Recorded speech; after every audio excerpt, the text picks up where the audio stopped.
नमस्कार, मैं श्वेता सचदेवा आप सभी का तीसरे दिन के द्वितीय सत्र में अभिनंदन करती हूँ and we are waiting for some more people to join. इसी बीच यह सत्र डॉक्टर धनंजय जोशी सर के द्वारा लिया जाएगा, जिन्हें हम सब बखूबी जानते हैं। Welcome sir. I request you to take up curriculum and pedagogy in Indian knowledge system, its relevance in modern days. Over to you, sir. नमस्ते, सभी को बहुत बहुत साधुवाद और धन्यवाद। मैं आज इस फैकल्टी डेवलपमेंट कार्यक्रम के तृतीय दिवस के दूसरा सत्र लेते हुए अपने को बहुत ही गौरवान्वित महसूस कर रहा हूं कि दिल्ली शिक्षक विश्वविद्यालय की तरफ से मुझे अनुरोध किया गया कि मैं इस विषय पर अपने कुछ विचार रखूं। पहले तो मैं एक डिस्क्लेमर देना चाहूँगा कि मैं इस विषय का कोई विशिष्ट या विशेषज्ञ नहीं हूँ। इसलिए नहीं हूँ क्योंकि ये जो चीज़ है भारतीय ज्ञान परंपरा हमें कभी किसी विषय के तौर पर पढ़ाई ही नहीं गई। हमें कभी किसी करिकुलम के माध्यम से, जब हमने विद्यालयी शिक्षा ली या हमने महाविद्यालयी शिक्षा ली, तब हमें किसी भी पाठ्य पुस्तकों के द्वारा या बीएड, एमएड, एमफिल, पीएचडी के दौरान कभी किसी एक परंपरागत तौर पर कभी भी इसका शिक्षा में कभी भी वो नहीं था। लेकिन मुझे लगता है कि आज हम इस समाज के उस दौर पे खड़े हैं जहाँ पर राष्ट्रीय शिक्षा नीति ये अपेक्षा करती है कि हर विद्यार्थी को, हर टीचर को, हर शिक्षक को इस विधा का ज्ञान होना चाहिए। भारतीय परंपरा का अर्थ मतलब मैं मानता हूं कि वो परंपराएं नहीं हैं जो किसी धर्म विशेष से जुड़ी हुई हों। इनका मतलब होता है कि हमारे पूर्वजों ने जो कार्य किए, जो अच्छे कार्य करे, वो कार्य जो कि कभी प्रकाश में नहीं आए, उसको हिडन कर दिया गया या उनको जानबूझ करके आगे नहीं आने दिया गया, या वो मौलिक शोध जो हुए हमारे पाठ्यक्रमों में, जो हमारे ऋषियों ने किए, हमारे मुनियों ने किए, वो कभी भी उसको आगे नहीं लाया गया। और उसके ऊपर एक उपनिवेशवादी ऐसा चश्मा चढ़ गया, एक ऐसी शिक्षा व्यवस्था बनी जिसकी बात मेरे से पूर्व वक्ता डॉक्टर विनोद शानवाल जी ने भी करी, और कल उस बात को डॉक्टर नीति दत्ता जी ने भी अपने उस प्रसंग में उठाया और उस बात को बहुत बखूबी रेखांकित किया आदरणीय डॉक्टर पाठक ने और प्रोफेसर सीबी शर्मा जी ने भी अपने व्याख्यानों के मध्य, और उसके अलावा डॉक्टर ऋषि गोयल जी ने भी कल बहुत ही सुंदर शब्दों में अपनी बात रखी। मैं इस पूरे सेशन को इंटरैक्टिव बनाने का मेरा विचार है। मैं सबसे पहले तो ये बताना चाहूँगा कि आज के इस सत्र के जो विशेषज्ञ थे वो हमारे अनुज डॉक्टर प्रवीण तिवारी, जो कि एसोसिएट प्रोफेसर हैं आरजेपी यूनिवर्सिटी बरेली रोहिलखंड विश्वविद्यालय में। उनके पिताजी का स्वास्थ्य बहुत मतलब क्रिटिकल है, तो इस वजह से उनका आज सुबह फ़ोन आया कि वो इस सत्र को लेने में असमर्थ है क्योंकि उन्हें अचानक ही हॉस्पिटल जाना पड़ा। तो हम उनके पिताजी के लिए प्रार्थना करते हैं उनका जल्दी से स्वास्थ्य में सुधार हो, और हम भाई प्रवीण तिवारी को सुने। और उसके साथ साथ हम उस सत्र के लिए जो हमने प्रयास किया, प्रोफेसर पवन शर्मा जो कि प्रोफेसर है सीसीएस यूनिवर्सिटी में, कि वो इस सत्र को लें, लेकिन उन्हें भी अति आवश्यक कारणों से उनके कुलपति जी ने बुला लिया, तो वो भी हमारे सत्र को नहीं ले सके। उसके बाद हमने डॉक्टर विनोद शानवाल जी से ये प्रार्थना की कि वह पहला सत्र लें, और उन्होंने बखूबी अपनी जिम्मेवारी पूर्ण करी। तो मुझे ऐसा लगा कि हम इसको विलंबित ना करते हुए या इसको पोस्टपोन ना करें।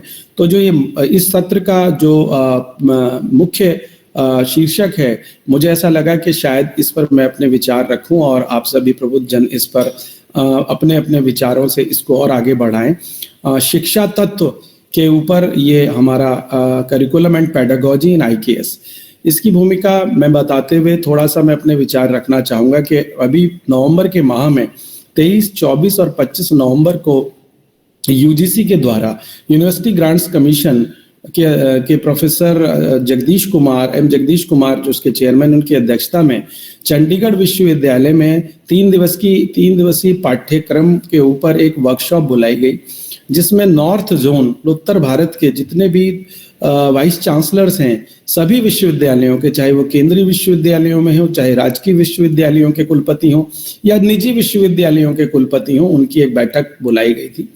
उसमें भाग लेने का मुझे भी अवसर मिला चंडीगढ़ यूनिवर्सिटी के सभागार में। 3 दिन तक मंथन चला और उस मंथन के बाद, उस अमृत मंथन के बाद जो बिंदु निकले वो मैं आपके साथ अभी यहाँ पर शेयर करूंगा कि क्या IKS के ऊपर विचार हुआ। वो इसी टॉपिक को लेकर के उसमें तीनों दिन UGC के चेयरमैन प्रोफेसर जगदीश कुमार, उनकी सेक्रेटरी और उनकी टीम हमारे साथ उन्होंने काम किया और 9 हमने विषय उसमें लिए जो अलग अलग capacity building, teacher training, languages और भारतीय भाषाओं और भारतीय पद्धतियां, उन तमाम आत्मनिर्भर भारत, तमाम मुद्दों को लेकर अलग अलग वर्ग बनाए गए और सुबह 9 से 5 बजे तक की वो कार्यशाला चली और उसका जो सारांश है वो मैं आपके सामने रखूंगा।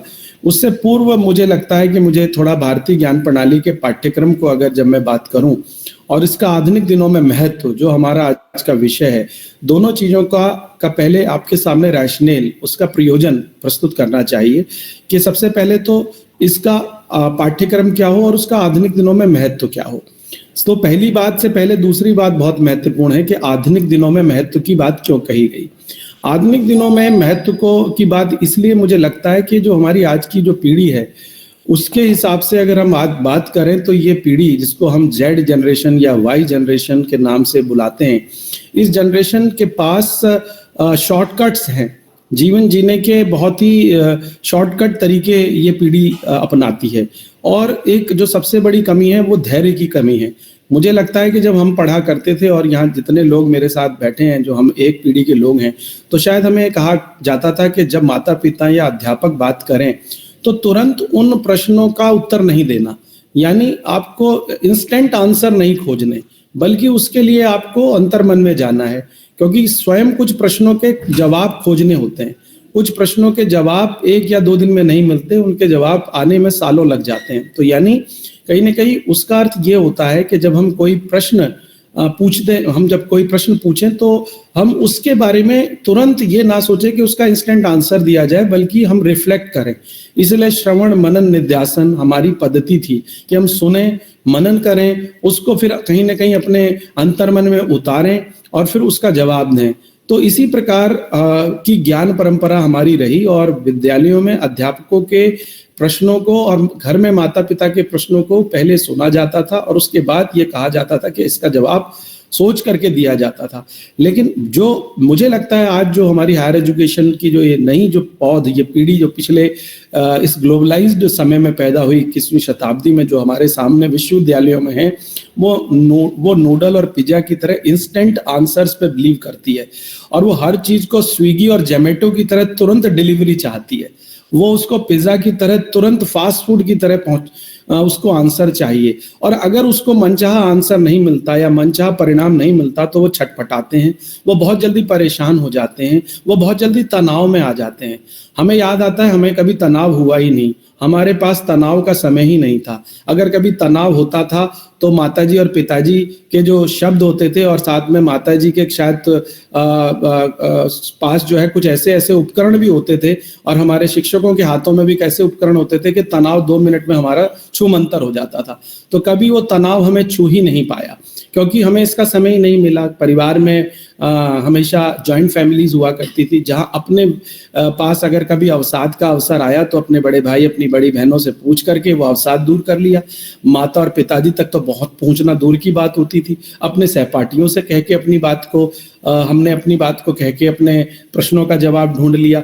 लेकिन आज की इस पीढ़ी के साथ जो सबसे बड़ी विडंबना है, जो परंपरागत ज्ञान प्रणाली कहती है कि ये कहीं ना कहीं उस धैर्य की उस सीमा से बहुत आगे जा चुके हैं और जब धैर्य नहीं रहा तो मुझे लगता है कि कल भी मैंने शायद वो रहीम का एक दोहा पढ़ा था, धीरे धीरे रे मना धीरे सब कुछ होए, माली सींचे 100 घड़ा ऋतु आए फल होए।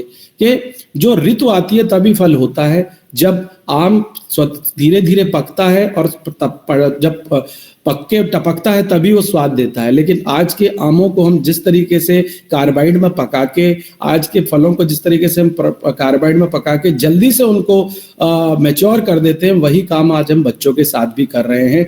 हम उनको तुरंत युवा बना देना चाहते हैं, उन्हें तुरंत परिपक्व बना देना चाहते हैं, उनका कहीं बचपन छीन रहे हैं और उनके इस बचपन को छीनने के पीछे बड़े भी उतने ही उत्तरदायी हैं। क्योंकि हम कहीं ना कहीं बच्चों से उनका बचपन छीन रहे हैं, उनको स्वतः उनकी उड़ान नहीं दे रहे। एक साइकोलॉजी में कहावत है कि they should travel their own wings, they should fly on their own wings, कि उन्हें अपने पाँव पे खड़ा नहीं होने देते, बल्कि माता पिता उनसे इतनी अपेक्षाएं लगा लेते हैं कि हर बच्चा आज इंजीनियर, हर बच्चा आज टेक्नोक्रेट, हर बच्चा आज इंजीनियर, हर बच्चा नीट क्वालिफाई करना चाहता है। लेकिन हर बच्चा नीट और हर बच्चा टेक्नोलॉजी और हर बच्चा केवल और केवल वैज्ञानिक बनने के लिए या ऐसे प्रोफेशंस के लिए नहीं बना। कुछ ऐसे भी विद्यार्थी होते हैं जो कि मुझे लगता है जिनके पास उन तमाम प्रोफेशंस में भी जाने की क्षमता होती है जिनको आज हमने परंपरागत प्रोफेशन बना दिया। आज हिस्ट्री, आज संस्कृत, आज आर्कियोलॉजी, आज जो है ना आपकी नृह विज्ञान और कला, ह्यूमैनिटीज, ऐसे विषय लेने वाला कोई नहीं बचा, क्योंकि माता पिताओं की एक ही और अध्यापकों की भी एक ही मंतव्य है कि बच्चा जल्दी से जल्दी पैकेज वाले कोर्स ले, जैसे जैसे वो बड़ा हो तुरंत उसकी किसी एमएनसी में जॉब लग जाए और वो तुरंत किसी मल्टीनेशनल कंपनी में जाकर के काम करने लगे। इसीलिए जो हमारे विषय जिनको हमने ह्यूमैनिटीज कहा, वो भारतीय ज्ञान परंपरा उसी चीज को आप विद्यार्थियों को मूल्य शिक्षा के तौर पे कहती है कि कहीं ना कहीं आज का विद्यार्थी पैकेज तो ले रहा है लेकिन बहुत तनाव में जीता है। जब कोटा में जाकर के माता पिता उनका एडमिशन करा देते हैं और कोटा एक सुसाइड सिटी बन के उभरता है और एक फैक्ट्री बन गया, तो आपको देख के कितना दुख होगा कि हमने उन बच्चों के ऊपर कितनी अपेक्षाएं डाल दी और माता पिता छोटे छोटे शहरों के अपना खेत बेच के, अपनी प्रॉपर्टी तक बेच करके उनको वहां भेजते हैं और उनसे अपेक्षा करते हैं कि वो जल्दी से जल्दी किसी आईआईटी और आईएम में जाएं और वो इतना बड़ा पैकेज लें ताकि कल को वो अपनी सोसाइटी में बड़े फक्र के साथ कह सकें कि वो बच्चा जो है आज जो है इतना बड़ा पैकेज ले रहा है। तो क्या किसी सफलता का आधार अच्छा पैकेज होना चाहिए, या किसी सफल व्यक्ति का आधार सिर्फ एक अच्छी नौकरी होना चाहिए? तो इन तमाम प्रश्नों का आंसर देती है हमारी परंपरागत शिक्षा, जिसमें कहीं न कहीं ये इस बात का बोध था जो हमें कहती थी मनुर्भव, जो हमारे वेदों का भी आधार वाक्य था कि हमने अच्छे मनुष्य बनाने हैं। वो मनुष्य जिसके बारे में महात्मा गांधी ने कहा कि परहित सरस धर्म नहीं भाई, जो तुलसीदास जी की बहुत बड़ी रचना थी कि पर पीड़ा सम नहीं अधमाई, कि परहित से बड़ा कोई धर्म नहीं है और पर पीड़ा से बड़ा कोई उपकार नहीं है। और इसी तरीके से नरसिंह मेहता का वो सुंदर भजन जिसको महात्मा गांधी रोज अपनी सभा में गाते थे कि वैष्णव जन तो तेने जे कहिए जे पीर पराई जाने रे, पर दुखे उपकार करे तोरे मन अभिमान न आने रे। यानी वैष्णव जन कौन है, असली मनुष्य कौन है, असली वैष्णव कौन है, असली इंसान कौन है, जो दूसरों की पीड़ा को समझे, जो पीर पराई जाने ने और पर दुखे उपकार करे, मन अभिमान न आने रे। यानी जो दूसरे के दुख को अगर साझा करे, बांटे और उसकी हेल्प करे, तो उसके मन में कोई उपकार की कोई यानी किसी तरीके का कोई उसके मन में इस बार की कोई जो है ना ईगो प्रॉब्लम ना हो, कोई इस तरह का कोई उपकार करने के बाद ऐसी भावना भी ना आए कि मैंने किसी को उपकार किया। तो मुझे लगता है आज की शिक्षा में मुझे लगता है जो सबसे बड़ी कमी रह गई है, जो इस भारतीय ज्ञान परंपरा आलोक जो हमारी परंपरा के नूतन आयाम है, वो इसी परंपरा की बात करती है, जो हमें मनुर्भव बनने की बात करती है, अच्छा इंसान बनाने की बात करती है। और मैंने कहीं पढ़ा, बहुत सुंदर पंक्तियां आपके साथ शेयर करना चाहूंगा। मुझे मेरे गाइड प्रोफेसर के जैन जो कि मनोविज्ञान के एक बहुत बड़े प्रोफेसर थे, उन्होंने मनोविज्ञान से स्नातक किया था मनोविज्ञान में और दिल्ली विश्वविद्यालय में एजुकेशन डिपार्टमेंट के डीन थे। वो बहुत सुंदर उनकी पंक्तियां थी कि सभी कुछ हो रहा है इस तरक्की के जमाने में, मगर ये क्या गजब है आदमी इंसान नहीं होता। कि आज हम टेक्नोक्रेट से लेकर के, हम वैज्ञानिकों से लेकर के हमने एक बड़ी फौज खड़ी कर दी है, हमने डॉक्टरों की एक बहुत बड़ी फौज खड़ी कर दी है जो आदमी को एक सब्जेक्ट मानती है। और जब हम याद आता है बचपन किसी डॉक्टर पे जाते थे तो पूरे परिवार का एक फिजिशियन होता था, वो नाड़ी वैद्य देख करके ही बता देता था क्या प्रॉब्लम है। वो मात्र एमबीबीएस से ज्यादा नहीं होता था, लेकिन उसको पता होता था कि प्रॉब्लम कहाँ है। आज हमने इतने प्रकार के विशिष्ट जन तैयार कर दिए, आज हमने इतने डाइवर्सिफाइड मेडिसिन में भी एरिया बना दिए, लेकिन शरीर विज्ञान तो एक ही है। अगर हमारी उंगली में दर्द होगा तो कहीं ना कहीं उसका दर्द पूरी बॉडी में जाएगा। तो कहीं ना कहीं एक जो हमने आज गलती करी, हमने इतने स्पेशलिस्ट तैयार कर दिए कि वो मूल दर्द को भूल गए। और शिक्षा और मेडिसिन जैसे जो नोबल एरिया थे, जिनको मोस्ट नोबल कहा गया, उस एरिया को व्यापार बना दिया।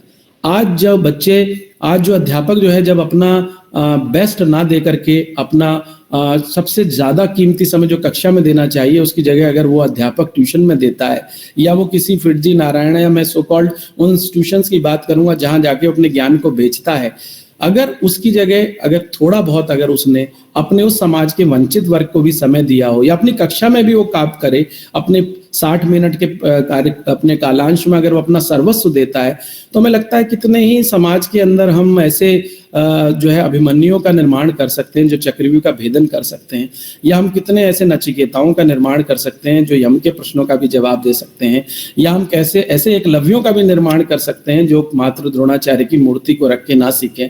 तो आधुनिक समय में हमें ऐसे शिक्षकों का निर्माण करना चाहिए, ऐसे चिकित्सकों का निर्माण करना होगा जो परहित से अधिक समष्टि की बात करते हो, जो दूसरों के दुख को बांटने की बात करते हो। तो ये भारतीय परंपरा, भारतीय ज्ञान प्रणाली समरसता की बात करती है, पर पीड़ा को जानने की बात करती है। यही बात तुलसी बाबा लिखते हैं कि दया धर्म का मूल है, पाप धर्म अभिमान, और तुलसी दया न छाड़िए जबलक घट में प्राण। यानी धर्म का जो सबसे बड़ा लक्षण है वो दया है, और दया धर्म का मूल है। आपने अगर दया करना छोड़ दिया, आपने अपने पड़ोस में रहने वाले की अगर व्यथा को नहीं समझा, और आप पूरे विश्व में जाकर के भी चाहे प्रचार प्रसार क्यों ना करें, अगर आपका पड़ोसी भूखा है और आप अगर नींद और पेट भर सोते हैं, तो आप जो है उस शिक्षा से विहीन है जो शिक्षा हमारी मूल आधार था। अगर भारतीय ज्ञान परंपरा के अनुरूप पाठ्यक्रम की बात करें तो हमारे यहाँ शिक्षा से ज्यादा जो शब्द समाचीन था वो था विद्या। इसीलिए हमारे यहाँ कहा गया विद्या ददाति विनयम विनयाति पात्रताम, यानी हमारी पूरी शिक्षार्थ नहीं थी, बल्कि हमारे यहाँ ये कहा गया, जब मैं प्राथमिक शिक्षा में पढ़ता था तो ये बात लिखी जाती थी कि शिक्षार्थ आइए और सेवार्थ जाइए। यानी आप शिक्षा के लिए आइए और समाज में सेवा के लिए जाइए, क्योंकि हर मनुष्य के ऊपर कुछ ऋण होते हैं। सबसे पहला मातृ ऋण होता है, इसलिए हमने मातृ देवो भव कहा, जिसको हम किसी भी उम्र में कितने भी बड़े हो जाएं, माता का ऋण हम चुका ही नहीं सकते। दूसरा ऋण हर मनुष्य पर होता है पितृ ऋण। पिता का ऋण भी उतना ही महत्वपूर्ण है जितना माता का ऋण है, क्योंकि पालन पोषण करने में माँ के बाद पिता का सर्वाधिक हाथ होता है। उसके बाद है आचार्य ऋण, यानी अपने टीचर का ऋण। हम अपने टीचर्स का ऋण उधार हमारे पर इतना बड़ा होता है कि हम उसके लिए हम अपना सर्वस्व भी दे दें। जब दीक्षांत समारोह हुआ करते थे पहले जमाने में, तब गुरु शिष्य से क्या मांगा करता था? वो एक मंत्र था कि वो कहा करता था, अज्ञानतम साक्षादिते जगति यूयम ज्ञान दीपा भवता एषः आदेशः एषः उपदेशः। अर्थात कि अज्ञान से भरे हुए इस विश्व में तुम ज्ञान के दीपक बनो। ऐसे कितने दीपक हमने बनाए, ये देखिए, ये देखने का विषय है। हमने सिर्फ डिग्रीधारी, हमने सिर्फ एक पेपर से एक डिग्री से दूसरी डिग्री ले ली, लेकिन हमने कितने ऐसे ज्ञान दीपों का निर्माण किया। जब तक्षशिला में दीक्षांत समारोह था, उस वक्त आचार्य चाणक्य के कुलगुरु ने उनसे कहा, गुरु दक्षिणा उस वक्त एक स्वाभाविक एक धर्म होता था कि हर विद्यार्थी को गुरु दक्षिणा देनी होती थी, चाहे किसी भी रूप में दी जाए। तब उनके गुरु ने उनसे कहा, मैं गुरु दक्षिणा में चाणक्य तुम्हें ही तुमसे मांगता हूं, यानी मैं चाहता हूं कि तक्षशिला के अगले कुलगुरु आप बनो। यानी हमारे यहाँ पर चयन की प्रक्रिया, कुलगुरु तक की चयन की प्रक्रिया कितनी पारदर्शी होती थी। लेकिन धीरे धीरे पूरे समाज के अंदर जिस प्रकार का समाज बनता चला गया, हमने एक ऐसा देश बना दिया जहां पर हमने डिग्रीधारियों की एक इतनी बड़ी फौज खड़ी कर दी कि 10 जमा 2 जमा 3 उसके बाद प्रश्न चिन्ह कि क्या करें। क्योंकि इतनी पढ़ने के बाद भी आज हमारे बेरोजगारी का आलम इतना है कि 6.5 करोड़ से ज्यादा बाल मजदूर हमारे देश में शिवकाशी की फैक्ट्रियों में अपना जीवन होम कर रहे हैं, या कालीन बना रहे हैं मिर्जापुर में, या उसी प्रकार की फिरोजाबाद की चूड़ियों में अपने जीवन के 14 वसंत नहीं देख पाते, जिनके उत्पादों को जर्मनी ने बैन लगा दिया। किसी ने बहुत खूब कहा है दोस्तों कि फुटपाथ पर पड़ा था, वो भूख से मरा था, कपड़ा उठा के देखो तो पेट पर लिखा था, सारे जहां से अच्छा हिंदोस्तां हमारा। आज इस 75 वर्ष में हमने उन 6.5 करोड़ बाल मजदूरों के बारे में भी बात करनी है, जिनकी बात कैलाश सत्यार्थी जी करते हैं, जिनकी वजह से उन्हें नोबेल प्राइज मिला। मैंने उनकी संस्था बचपन बचाओ आंदोलन के साथ भी काम किया है, और मैंने देखा है जब उन्होंने पहली बार बचपन बचाओ आंदोलन के लिए काम किया और वो सर्कस में उन छोटे छोटे बच्चों को छुड़वाने के लिए गए, तो उनको सर्कस के जो वो मालिक थे उन्होंने उनको शेर के बाड़े के अंदर छोड़ दिया और उनके ऊपर किस प्रकार से उनके ऊपर आक्रमण करवाए गए, क्योंकि वो छोटे बच्चों को बाल मजदूरी से छुड़वाना चाहते थे। तो जिस देश में आज भी 6.5 करोड़ बाल मजदूर हों, उनको किस तरीके से हम मूल धारा में लेके आए, ये भी आज की शिक्षा का विमर्श होना चाहिए। उसके बाद जो हमें आधुनिक जो दिनों के महत्व के विषय में जो बात मुझे लगती है आपके साथ शेयर करनी है, वो ये है कि हमने जो आधुनिक शिक्षा प्रणाली है जो मूल रूप से बात करती है, वो विद्या की बात करती है, वो वाणी की बात करती है, वो वित्त की बात करती है, वो वपु की बात करती है, और वो वेश की बात करती है। यानी 5 वी, जिनको आप अगर मैं एक्सप्लेन करूं, आप उन्हें दोबारा से सुन लें। यानी शिक्षा की बात नहीं करती, शिक्षा तो डिग्रियां दिलाती है। शिक्षा के ऊपर तो जो मैंने कल वसीम बलेरवी साहब का एक शेर कहा था कि डिग्रियां तो मात्र खर्च की रसीदें हैं, असली इल्म तो वह है जो किरदार में उतरे। तो ये बात इसीलिए इम्पोर्टेंट है कि मात्र हमने शिक्षा तक सीमित नहीं रहना, हमने विद्या तक आना है। और विद्या क्या है? विद्या अर्थात जानना, जो विद से बना है, विद धातु, अर्थात विद माने विद्या ददाति विनयम, यानी सा विद्या या विमुक्त है, यानी एजुकेशन विच लिबरेट्स, जो शिक्षा का मूल मंत्र है।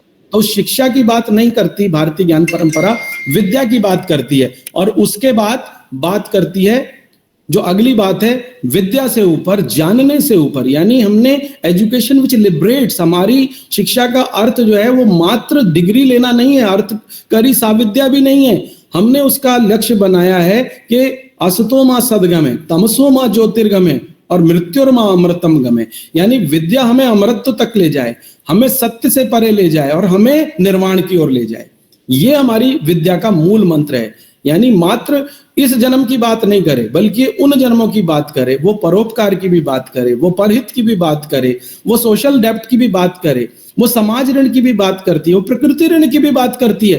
कुछ ऋण हैं जो हमारे पास जन्म से हमारे ऊपर आ जाते हैं, जिनमें मैंने कहा मातृण, पितृण, आचार ऋण, उसके बाद उसी तरीके से समाज ऋण जो चौथा ऋण है। यानी एक सीमा के बाद हमने समाज को भी कुछ देना है जिस अवस्था में हम हैं। इसीलिए अगर आप ऋग्वेद पढ़ें तो उसमें ये कहा गया, अनोभद्र कृत्व यंतु की विश्वतः जो पहली ऋचा है, उसके बाद जो सुंदर बात हमारा वेद कहते हैं, वो ये कहते हैं प्रथमम न अर्जितम विद्या, यानी पहले 25 साल विद्या का अर्जन करना है। इसीलिए हमारे यहाँ 100 वर्ष की कामना की जाती थी कि मनुष्य का जीवन मिनिमम 100 ईयर्स का होता था। आज की तरह नहीं कि जीवन का कोई पता नहीं कब खत्म हो जाए, क्योंकि इतना ज्यादा क्षणिक हो गया, अपना प्रदूषण हो गया कि मनुष्य के जीवन की कोई भी अब कोई लाइफ की एक्सपेक्टेंसी रेट ही नहीं रहा, कोई किसी तरीके की उसकी जीवन प्रत्याशा की दर ही नहीं रही। औसत उम्र 40-45 वर्ष के बीच में आके घट गई, जबकि हमारे ऋषि मुनि, हमारे जो पूर्वज थे, वो जीवत शरध शतम की बात करते थे। जीवेत शरध शतम, यानी 100 वर्ष का जीवन हर मनुष्य को मिलता था। उसमें भी पहले 25 वर्ष ब्रह्मचर्य, दूसरे 25 वर्ष गृहस्थ, तीसरे 25 वर्ष 50 से 75 वानप्रस्थ, और 75 से 100 संन्यास। तो ये 4 गुरुकुल पद्धतियों के अनुसार 4 भागों में हमारा जीवन हमारे मुनियों ने बांटा, जिसमें ब्रह्मचर्य सबसे महत्वपूर्ण था। उसके बाद गृहस्थ भी जरूरी है। हमारे जितने ऋषि मुनि हुए, चाहे किसी भी मुनि की बात कर लीजिए, किसी भी ऋषि की बात कर लीजिए, कबीर साहब, तुलसीदास, किसी की भी बात कर लीजिए, आप किसी भी मुनि की बात कर लीजिए, सभी के सभी गृहस्थ हुए। हमारे समस्त संसार के जितने भी बड़े बड़े जो, क्योंकि संसार से भागना तो बहुत आसान है, किसी कंदरा में बैठ के तपस्या करना बहुत आसान है। सबसे मुश्किल तो गृहस्थ जीवन है, जिसमें रह करके आप संयम से काम लें, तपस्या करें और समाज के लिए सोचें।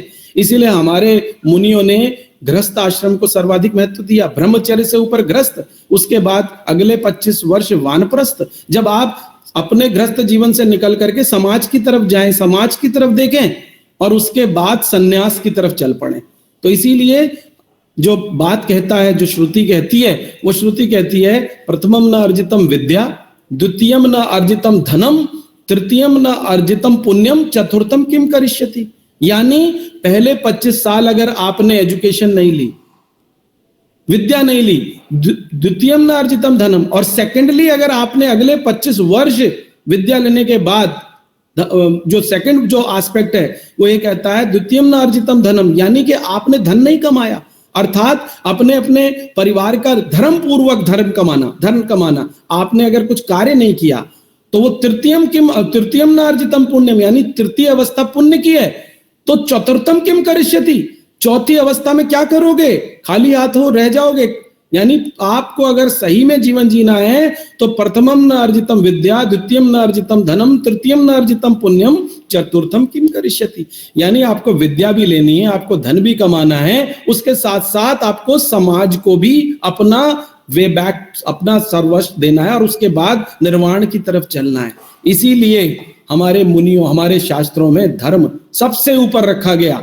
हमारा IKS, हमारा इंडियन नॉलेज सिस्टम भी, हमारा पूरा, अगर आप पूरी परंपरागत शिक्षा देख लें, इस्लाम की शिक्षा में भी देख लें, वहां हलाल को महत्व दिया गया, यानी वो कमाई जो हलाल से खाई जाए, हराम की कमाई की बात नहीं करी। आपने खून पसीना नहीं बनाया, आपने एक अच्छे टीचर होने की अपना धर्म नहीं निभाया, अगर आप 60 मिनट 50 मिनट अपनी कक्षा में अपने विद्यार्थियों को आंख में आंख डाल के बात नहीं करते, तो आप एक अच्छे अध्यापक नहीं है। PPT देख करके तो कोई भी टीचर पढ़ा देता है, लेकिन असली टीचर वो है जो श्रवण मनन निध्यासन, यानी अपने अंदर इतना ज्ञान अर्जित करे, उसके बाद बिना देखे 60 में बच्चों की आंखों में देख के बात करे। क्योंकि आज के जो विद्यार्थी हैं वो आपको 15 मिनट में खारिज कर देते हैं, वो बच्चे नहीं है। उनके विषय में कहा गया चाइल्ड इज द बुक, जो रूसो कहता है, which you have to read word by word, कि बच्चा वो पुस्तक है जिसको आपने अक्षरशः पढ़ना है।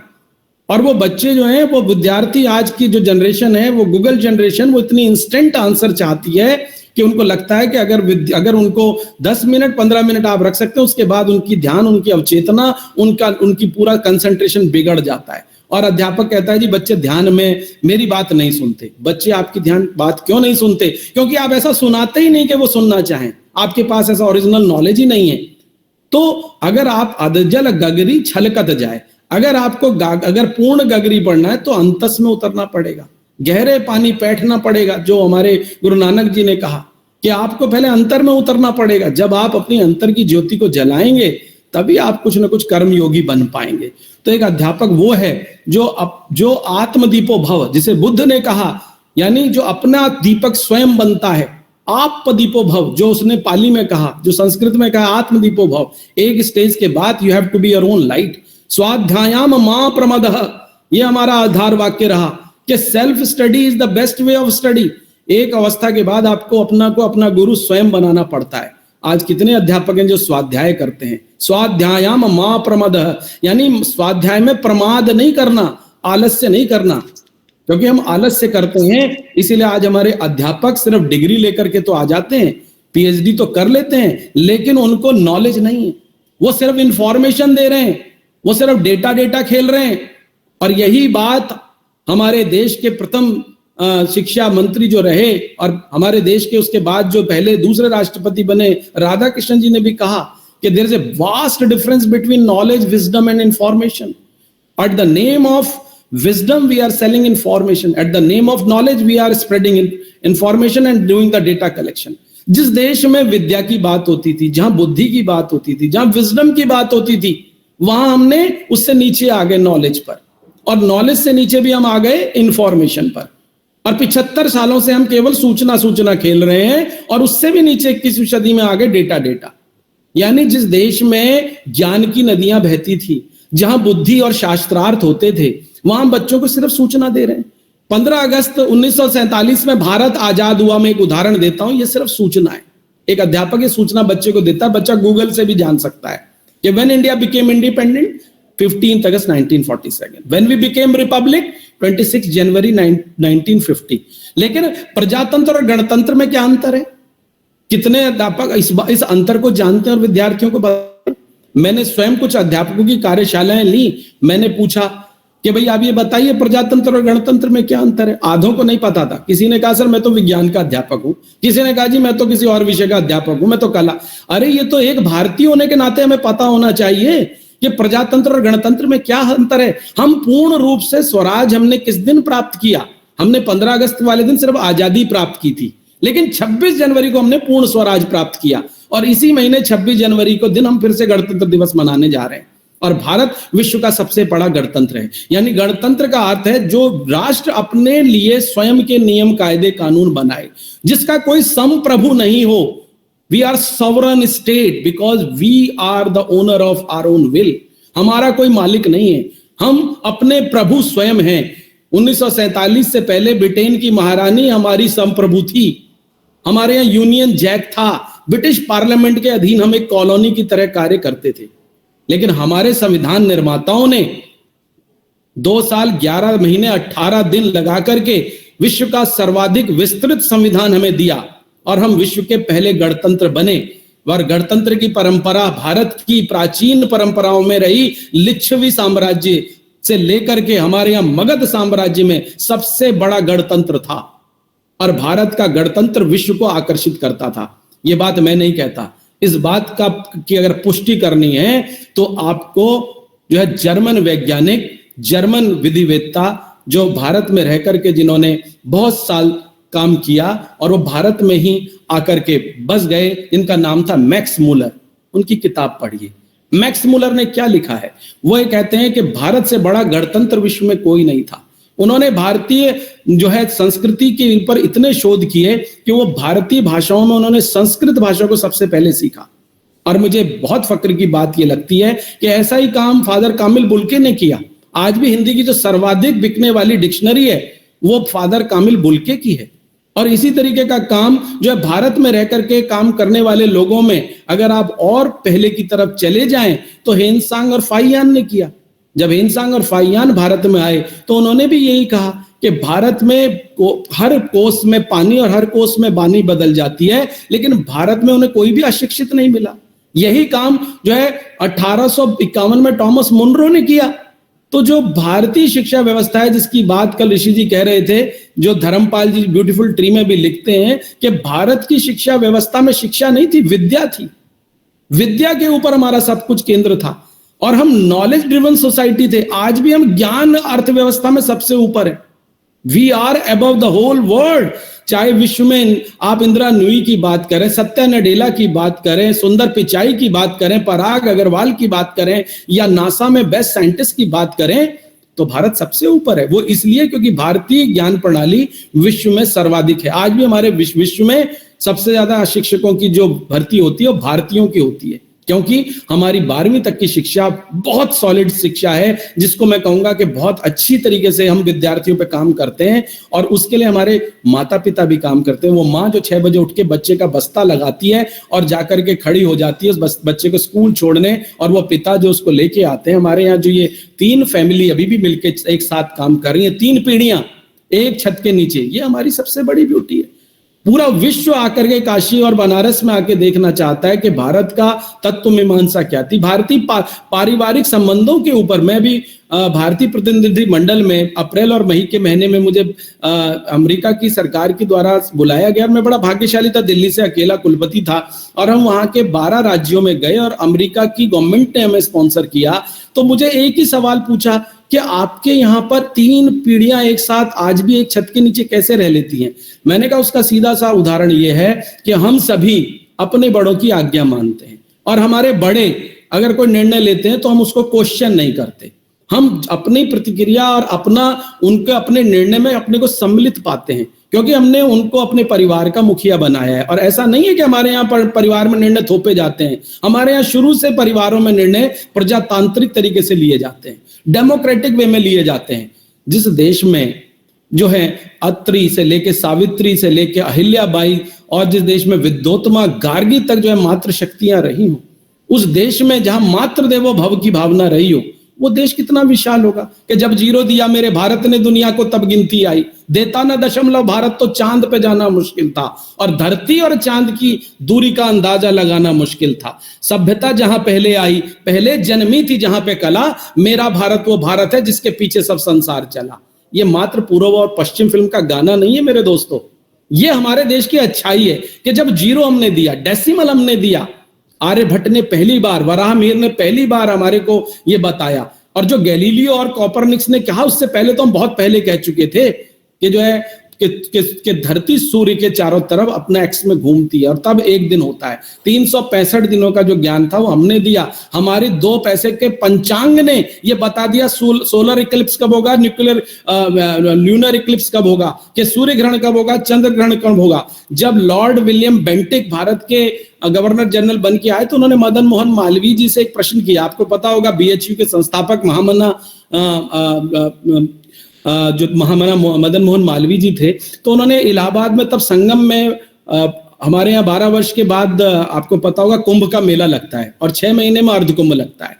तो विलियम बेंटिक ने बड़े उत्सुकता से पूछा कि महामना जी ये बताइए कि इतनी भीड़ कैसे आ गई, ना तो तब कोई आपके पास व्हाट्सएप था, ना आपके पास कोई टेलीग्राफ था, ना कोई टेलीग्राम था, ना आपके पास फेसबुक था, ना कोई ट्विटर था। इतने लोग एकदम से वहां कैसे पहुंच गए? तो तब महामना ने कहा, वो दिखाते हुए कि महामना, ये उन्होंने कहा ये 2 पैसे का पंचांग है, जो आज भी घरों घरों में आप देखते होंगे पंचांग टंगा होता है। हमारी माताएं अपने रसोई में वो पंचांग लगा लेती हैं और उस पर मार्क कर लेती हैं, आज दूध वाला आया नहीं आया, क्या हुआ। उस पंचांग में लिखा होता है पूर्णमासी कब होगी, उसमें लिखा होगा चांद रात कब होगी, उसमें लिखा होता है कि एकादशी कब होगी, उसमें लिखा होता है कुंभ कब होगा। उन्होंने कहा कि हमारे ऋषि मुनि इतने साइंटिफिकली इतने एडवांस थे कि वो उससे पहले ही गणना कर लेते थे कि कब 12 साल बाद कहाँ कुंभ लगेगा और किस जगह लगेगा। और ये सारे लोग उस पंचांग की वजह से, और लाखों लोग आते हैं और कुंभ की डुबकी लगाते हैं और लाखों के लाखों वापस चले जाते हैं, पता भी नहीं चलता कि कैसे लोग आए और कैसे चले गए। हालांकि व्यवस्थाएं करनी पड़ती हैं, लेकिन ये किस वजह से हुआ? Because they were very scientific, there approach was very scientific. उनकी पूरी चीजें साइंटिफिक थी। ऐसा नहीं है कि वो एक दिन में कमाई हुई चीज थी। इसीलिए जब राधा कृष्णन अपनी पुस्तक इंडियन फिलॉसफी में लिखते हैं कि before independent and after independent, what we had, what we do not, said we had great teachers, character oriented teachers before independent, but after independence क्या हुआ कि हमारे पास state of the art institutions हैं, हमारे पास एम्स हैं, हमारे पास IITs हैं, हमारे पास आईएम्स हैं, हमारे पास एम्स हैं, पर कैरेक्टर ओरिएंटेड एजुकेशन नहीं है।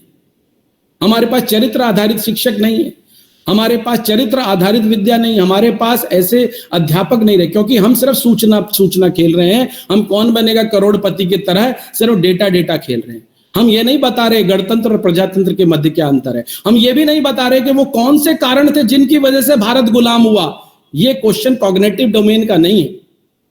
ये ब्लूम्स टैक्सोनॉमी अगर आप पढ़ें तो ये हमारी अफेक्टिव डोमेन का सवाल है। हमने सिर्फ आईक्यू पे काम किया, ईक्यू पे काम नहीं किया। हमारे जो ऋषियों ने आईक्यू से ज्यादा ईक्यू पे काम किया, और सबसे ऊपर उन्होंने एसक्यू पे काम किया, स्पिरिचुअल कोशेंट के ऊपर काम किया। मेरे एक अध्यापक थे, वो उन्होंने एक पहला ही सवाल मुझसे पूछा जब मैंने उनकी क्लास अटेंड करी ग्रेजुएशन में, what is the definition of a balance personality. उन्होंने कहा कि एक बैलेंस व्यक्तित्व, एक एजुकेटेड आदमी कैसा होता है। मैंने कहा सर बैलेंस्ड आदमी, एजुकेटेड आदमी के उन्होंने मुझसे सवाल कई पूछे, मेरे पर जवाब नहीं था। उन्होंने कहा साइंस में आपकी मेडिसिन का अगर आप पूछें तो कहेंगे a healthy person which are having who is without disease, who is apparently without disease, यानी हेल्थ की डेफिनेशन है the person who is having without disease, जिसके अंदर कोई बीमारी व्याधि ना हो। लेकिन असली हेल्दी पर्सन की डेफिनेशन क्या है, तो उन्होंने मुझे उस दिन शेयर करी। उन्होंने कहा एजुकेटेड पर्सन की जो 4 क्वालिटीज होनी चाहिए, he should be physically fit. सबसे पहले कोई भी अध्यापक हो या कोई भी व्यक्ति है, उसे फिजिकली फिट होना चाहिए। अगर आप ऐसे अध्यापकों का निर्माण नहीं करते जो फिजिकली फिट नहीं है, जो अपना ध्यान नहीं रखते, तो वो बीमार पड़ जाएंगे, कक्षा रोज नहीं आएंगे, विद्यार्थी रोज छुट्टी पर रहेंगे। तो पहली जो कामयाबी का जरिया है वो है कि हमें पहला ही जो सुख जो हमारे शास्त्रों में बताया गया है वो है पहला सुख निरोगी काया। यानी हमें अपने शरीर जो हमें पता नहीं कितने जन्मों के ये बाद मिला है, ये मानव शरीर जो कितनी योनियों में भटकने के बाद, 86 लाख योनियों में भटकने के बाद ये मिला है, ये मानव शरीर, ठीक है ना। तो इसको जो आज युवा आत्महत्या करके इसको अपना खत्म कर देते हैं और आई फिनिश आई क्विट लिख करके अपनी जीवन लीला समाप्त कर देते हैं। अगर उन्हें आईटी नहीं मिला, IIM नहीं मिला, वो ये भी नहीं सोचते कि कितने जन्मों के पुण्यों के बाद ये हमें मिला।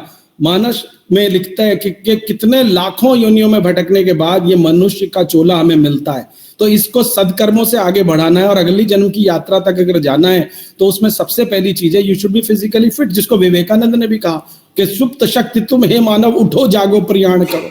हे सुप्त शक्ति तुम उठो और जाके प्रयाण करो। तो you should be physically fit, first attribute. And भारतीय ज्ञान परंपरा भी यही बात कहती है। और दूसरी चीज है वो ये कहते हैं you should be mentally alert.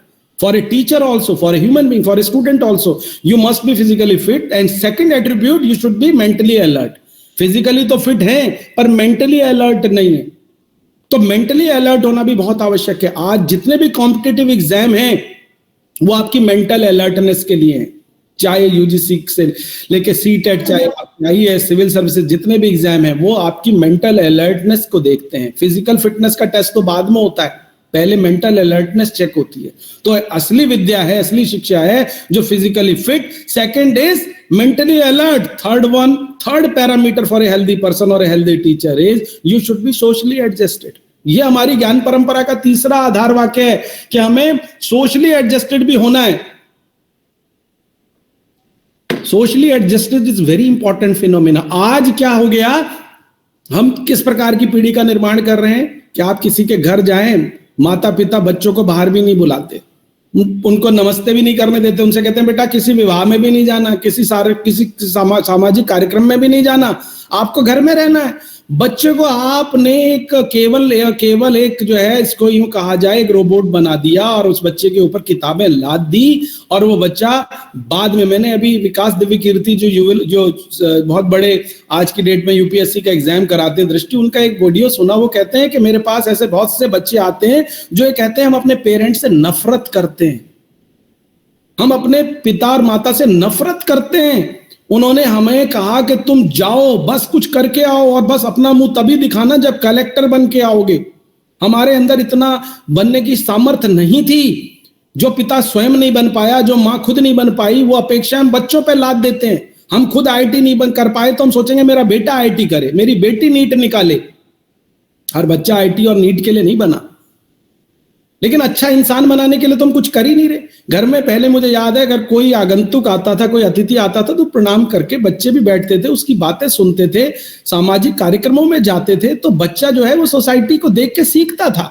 आज वैसे भी कुछ रिश्ते वैसे ही नहीं बचे, सिंगल चाइल्ड फैमिली होने लगी, आज डिंग कपल होने लगे, डबल इनकम नो किड्स, ये नया जार्गन आया है, डबल इनकम नो किड्स. और आपको वैसे भी बता दूं, हालांकि ये मेरे निजी विचार हैं, लेकिन किसी अरुणा ब्रूटा जी जैसे मनोवैज्ञानिक ने कहा single child is always having inferiority complexes, क्योंकि उसको खेलने के लिए कोई मिलता नहीं. माता पिता उसके साथ कितना ही खेल लें, वो उसके जैसे नहीं बन सकते. तो वो एक तरह की साइकोलॉजिकल ट्रबल हमेशा रहेगी. जब हम लोगों को, मैं ये नहीं कहूंगा कि जब हम लोगों ने इस बात में कोई बहुत बड़ी बात ये कह रहे हैं, लेकिन जहां आपके पास सिबलिंग होते हैं, आप अपनी फीलिंग्स को बयां कर सकते हैं, आप अपने बातों को रख सकते हैं. तो कहीं ना कहीं आज का बच्चा, आज का अध्यापक, आज का युवा सोशली एडजस्टेड नहीं है. इसीलिए जरा सी परेशानी आते ही वो अपनी जीवन लीला समाप्त कर देता है. और कितना इंपॉर्टेंट जो उसको शरीर मिला, जो मनो, आपने 3 इडियट मूवी देखी थी, जिसमें आपने देखा होगा, उसमें जो एक पात्र है जो एक जिसको राघवन ने प्ले किया है, और वो एक बहुत बड़ा फोटो जर्नलिस्ट बनना चाहता है, और जब वो नहीं बन पाता, आईआईटी में उसके फादर की वजह से वो एडमिशन ले लेता है, तो जब वो आत्महत्या करने का विचार अपने मन में लाता है, तो उसका दोस्त रेंचो, जो जिसका पात्र आमिर खान ने निभाया, उन्होंने कहा कि जब तुम्हारा पोस्टमार्टम होगा और तुम्हारी कटी फटी बॉडी जब तुम्हारे पेरेंट्स के पास आएगी, तो ये जरूर सोच लेना उन पे क्या गुजरेगी. तो कितनी बड़ी बात, माता पिता ने अपने जीवन का सब कुछ न्यौछावर कर दिया, खेत बेच दिए, प्रॉपर्टी बेच दी, बच्चों को कोटा भेज दिया, और वहां जाके बच्चों ने सुसाइड कर लिया. क्या मिला? यानी कहीं ना कहीं हमने सोशल एडजस्टमेंट की शिक्षा नहीं दी. तो physically fit, mentally alert, socially adjusted, जो तीसरी इंपॉर्टेंट एलिमेंट है, आज हमने बच्चों को सोशली एडजस्टेड नहीं बनाया. बच्चे रिश्ते, नाते, संबंध सब भूल गए, और उसकी वजह से वो इतने एकाकी हो गए कि जब वो खुद बड़े होते हैं तो कोई निर्णय नहीं ले पाते, माता पिता चले जाते हैं. और ऐसी बहुत सारी घटनाएं हुई हैं कि आपने देखा होगा कि 2 बहनें हैं, 2 भाई हैं, या 1 बहन है, 1 भाई, उन्होंने उसके बाद उनका किसी से समाज में संबंध नहीं रहा, और अचानक ऐसा भी होता है कि लाजपत नगर में घटना होती है कि तीनों बहनों ने अपनी आत्महत्या करके अपनी जीवन लीला समाप्त कर ली. उनके पास कोई नहीं आता था, उनसे कोई नहीं मिलता था, उनका किसी पड़ोसी से कोई संबंध नहीं था, और उनकी जब बॉडी सड़ गई तब पड़ोसियों ने पुलिस को फोन किया और पुलिस वालों ने आकर के उनका अंतिम संस्कार कराया. तो किस संसार में हम जी रहे हैं, किस प्रकार की शिक्षा हम दे रहे हैं? क्योंकि सामाजिक संवेदनशीलता का भाव नहीं रहा. We are not providing social adjustment. And last but not the least is जो उसकी हेल्थ की और अच्छे इंसान बनने का पैरामीटर है, वो एक बहुत बड़ी बात उन्होंने मेरे को सिखाई, वो थी you should be spiritually inclined, जिसका काम भारद्वाज जी जैसे लोग भी कर रहे हैं. You must be spiritually inclined, क्योंकि सब कुछ आपकी इच्छा से नहीं होता. जब अमिताभ बच्चन गए AIR में इंटरव्यू देने, ऑल इंडिया रेडियो में, तो उनको कहा आपकी आवाज बहुत खराब है. जब वो बॉलीवुड में गए तो उनसे कहा तुम्हारी हाइट इतनी ज्यादा, तुम्हें कौन हीरो लेगा? और 7 हिंदुस्तानी जो उनकी पहली फिल्म थी वो भी पिट गई थी. और वो व्यक्ति आज सदी का महानायक है, जिसकी आवाज पर प्रश्न उठाया, जिसके ऊपर ये प्रश्न उठाया तुम्हारी हाइट सबसे ज्यादा है। जब APJ Abdul Kalam fighter pilot बनना चाहते थे और एसएसबी में उनको पासिंग आउट कर दिया गया, उनको जो है कॉन्फ्रेंस आउट किया गया, तो वो अपनी जीवन लीला समाप्त करने के लिए ऋषिकेश चले गए, जहां उन्हें शिवानंद जी मिले और उनके पास कुछ नहीं था, उनकी बहन ने पैसे दिए थे टिकट के और एक तरफ का ही टिकट का पैसा था। तो उन्हें लगा अब मैं घर किस मुंह से जाऊंगा, ना मेरे पास पैसा है। He decided to quit his life। उन्होंने सोचा मैं भी लिख के आई क्विट करके अपनी जीवन लीला समाप्त कर दूं।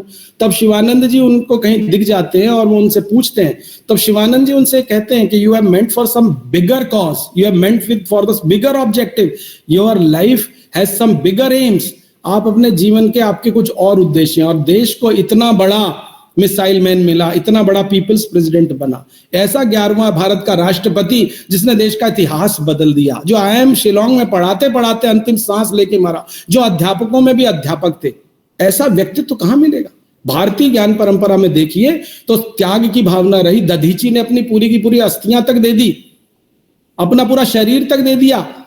हम में से कितने लोग इस प्रकार की भावना से चलते हैं। संग्रह करते करते पूरी उम्र लग जाती है। हमारे भारतीयों में कहावत है, और मैं थोड़ी सी इस बात को कहते हुए मैं अपनी बात रखूंगा कि इंडियंस के विषय में जो अमेरिकन्स ने हमारे साथ शेयर किया, Americans they always live rich die poor, but Indians they live poor they die, sorry, the Indians they live poor but live poor and they die rich। यानी भारतीय जीते बड़े पुअर तरीके से हैं, लेकिन सब कुछ छोड़ जाते हैं और अमीर जो बन करके जीवन अपना समाप्त कर देते हैं।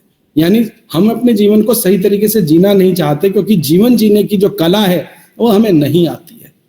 तो कितना ही अगर आपके पास बैंक बैलेंस है, तो किसी ने कहा कि क्या हीरे क्या मोती क्या ले जाओगे, कि कफन में जेब नहीं होती, तो सब कुछ यही रह जाना है। हमारे धर्म के, मैं तो जिस धर्म में, हिंदू धर्म के पास तो अपने वस्त्र भी नहीं रहने देते। आदमी जिस तरह आता है उसी तरीके से उसको इस दुनिया से जाना पड़ता है।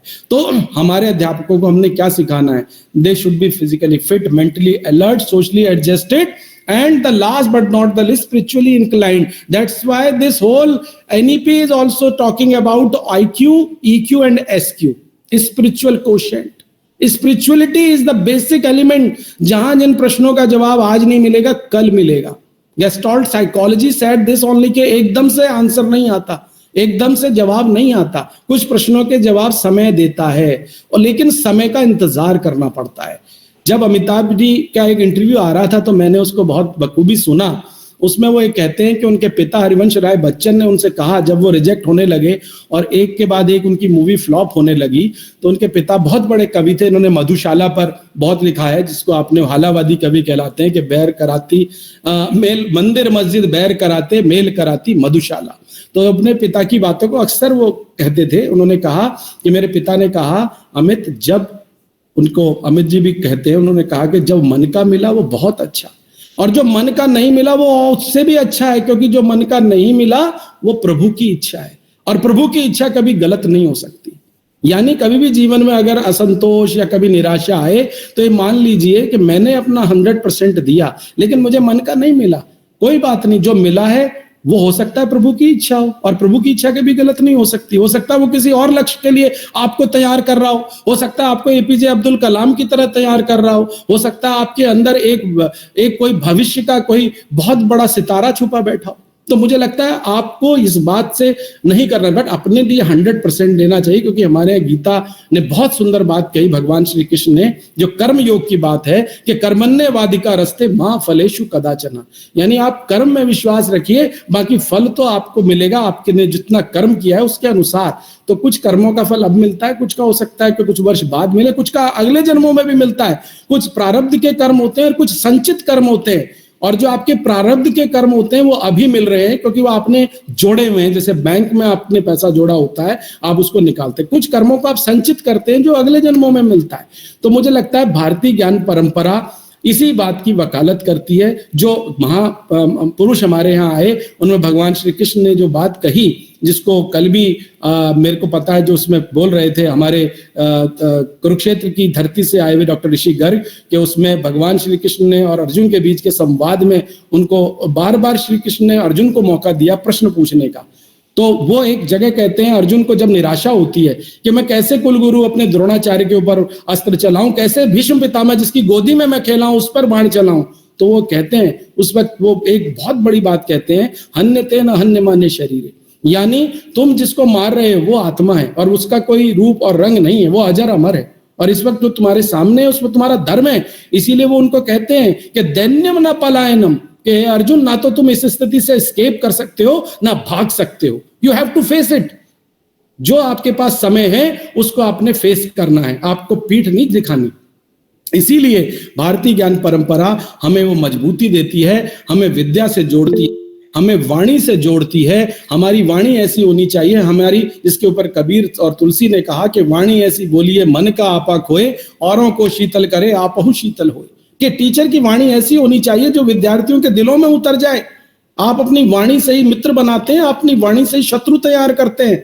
जितनी भी दुनिया में लड़ाई हुई वो वाणी की वजह से हुई, जितनी भी दुनिया में युद्ध हुए हैं वो आपकी कम्युनिकेशन के उसकी वजह से ही हुए हैं। जहां डायलॉग खत्म हो गया, जहां कम्युनिकेशन खत्म हो गया, वहीं युद्ध हो गया। इसीलिए बहुत जरूरी है, महाभारत का युद्ध नहीं हुआ होता अगर कम्युनिकेशन गैप ना हुआ होता। अगर डायलॉग हो जाता तो शायद महाभारत नहीं होता, लेकिन वो डायलॉग खत्म हो गया, क्योंकि डायलॉग करने के लिए श्री कृष्ण ने आखिरी समय तक बहुत कोशिश करी, लेकिन वो डायलॉग हो ही नहीं पाया। और अंत में 18 दिन के महाभारत के बाद आपने देखा कि क्या हुआ, कि पूरी दुनिया पलट जाती अगर उस वक्त वेद व्यास और भगवान श्री कृष्ण वो जो उस वक्त के परमाणु अस्त्र जिन्हें ब्रह्मास्त्र कहते थे उन्हें टकराने से बचाते नहीं।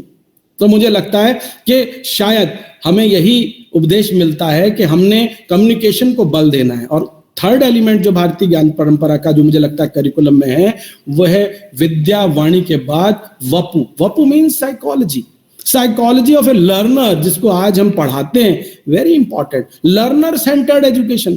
हमारे यहाँ शुरू से ही गुरु सेंटर्ड एजुकेशन रही आदिकाल में, अंग्रेजों के जमाने में करिकुलम सेंटर्ड हो गई, आज हम लर्नर सेंटर्ड एजुकेशन की बात करते हैं। टीचर सेंटर्ड के बाद लर्नर सेंटर्ड। हमने करिकुलम सेंटर से शुरुआत करी, टीचर सेंटर से आके 21वीं शताब्दी बात करती है लर्नर सेंटर्ड। हमने विद्यार्थी केंद्रित व्यवस्था की बात करनी है, जहां विद्यार्थी परम है। हमें सारे उपाय ऐसे करने हैं कि अपने लर्नर को सेटिस्फाई करना है, इसीलिए बात की गई वपु। उसके बाद वित्त, education which also gives you some economics, is also which gives you some money, which gives you some kind of earning। अर्थ करी सा विद्या। अगर इतने पैकेज लेने, इतनी पढ़ाई के बाद भी अगर आपको आपकी शिक्षा रोजगार नहीं दिलाती तो आपको अपने प्रति ग्लानि होती। तो इसीलिए एजुकेशन का सबसे बड़ा उद्देश्य ये होता है कि वो कहीं ना कहीं अर्थकारी हो, वो इकोनॉमिक्स, वो कहीं ना कहीं आपकी अर्थव्यवस्था में भी कंट्रीब्यूट करे। इसीलिए जो चौथा एलिमेंट भारतीय ज्ञान परंपरा का है वो कहती है कि एजुकेशन सिर्फ और सिर्फ ज्ञानात्मक ना हो, वो कहीं ना कहीं उसमें अर्थव्यवस्था का भी ध्यान में रखें। हमें ऐसे कोर्स चलाने हैं जिससे हमारी एजुकेशन स्किल ओरिएंटेड हो, जिसको आज हम स्किल ओरिएंटेड एजुकेशन या कौशल आधारित शिक्षा की बात करते हैं। तो ये आपकी वित्त में आ जाती है। और अंतिम है वेश, एक अध्यापक का वेश कैसा हो, एक टीचर की जो अटायर कैसा हो। आज एक टीचर के अटायर का भी इसलिए सवाल है क्योंकि हमें अध्यापक के वेश के ऊपर, आप देखिए आपके विद्यार्थी आपको अपनी आंखों से देखते हैं, वो आपके बेस्ट न्यायाधीश हैं। आप वो विद्यार्थी नहीं है, दे आर द बेस्ट जज ऑफ ए टीचर। वो आपको ऊपर से नीचे तक जो है पूरा ग्लैंस करते हैं, वो देखते हैं। विद्यार्थी सबसे बड़ा अध्यापक का प्रशंसक होता है और आपके जाने के बाद वो आपके कई उपनाम भी रख देता है, वो आपकी अटायर को कॉपी करता है। इसलिए आपका जो सबसे बड़ी बात है वो ग्रेसफुल होना चाहिए। वो कहीं ना कहीं वो ऐसा अटायर होना चाहिए जो विद्यार्थियों के मन में श्रद्धा का भाव लेके आए, जो आपके अंदर गरिमापूर्ण व्यवहार हो, जो आपका वेश में भी गरिमा होनी चाहिए। अध्यापक का जीवन किसी फैशन परेड वाला जीवन नहीं है। Simple living and high thinking हमारी परंपरा के सबसे बड़े, ज्ञान परंपरा के दो उद्देश्य रहे। सिंपल लिविंग, हाई थिंकिंग, ये सबसे बड़ा हमारी परंपराओं में कहा गया कि साधारण जीवन और उच्च विचार। लेकिन आज विचार तो निम्न हो गए और हमारे साधारण जीवन से की जगह दिखावे का जीवन ज्यादा आ गया। और इसी वजह से समाज, इसी दिखावट की वजह से आप आज चाहे किसी विवाह में जाएं, एक दिखावट है। 3 घंटे के अंदर इतनी दिखावट है कि हम उसके लिए मुझे लगता है, मुझे इशारा हो रहा है कि 2 बज गए हैं, मैं वाणी को विराम दूंगा। तो ये जो 5वां आयाम है आपके ऊपर छोड़ता हूं। मुझे लगता है जिस तरीके का आज भारतीय समाज हम बना रहे हैं उसमें हमें इन तमाम चीजों को ध्यान में रखना होगा। हमें विद्या की बात करनी होगी, हमें वाणी की बात करनी होगी, हमें वपु की बात करनी होगी, हमें वित्त की बात करनी होगी और हमें वेश की बात करनी होगी। तो भारतीय ज्ञान परंपरा में मुझे लगता है बहुत कुछ कहा जा सकता है, इसका कोई अंत नहीं है। ये एक समुद्र है, जितने समुद्र से ज्ञान के मोती मैंने संजोए वो आपको तेरा तुझको अर्पण क्या लागे मेरा की भावना के साथ मैंने आपके सामने रखे, और कहीं हो सकता है इनमें कुछ त्रुटि हो तो मैं उसके लिए क्षमा चाहूंगा और आपके लिए ये मंच खुला है। अगर कोई प्रश्न हो तो बहुत बहुत आपका स्वागत है। धन्यवाद। Thank you. Sir, before we take any questions, I would like to take this moment and thank you. Thank you so much for sharing such a vast knowledge. आपने इतनी सारी बातें कही, उनको समेटना मुश्किल है, आपने इतना ज्ञान दिया।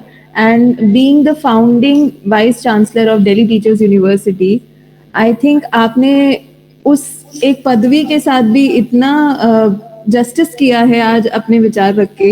एंड आई थिंक जो हमारे चैट बॉक्स में सबके रिव्यूज आ रहे हैं, काफी एनर्जेटिक सेशन रहा, आई ओपनिंग सेशन रहा। People are asking for links for this video, they want to see this video again.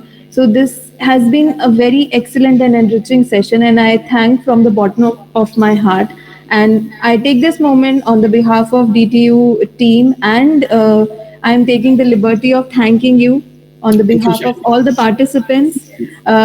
Not well prepared, I know, because I was just playing a role of a Stepney, because that has to be delivered by my dear friend Dr. Praveen Kumar Tiwari. So I take up a lead from the front. मैंने तो सिर्फ यही किया कि कम से कम ये सत्र में कुछ अपने जो निजी मेरे मन में जो विचार थे सिर्फ मैंने उन्हीं को प्रकट किया।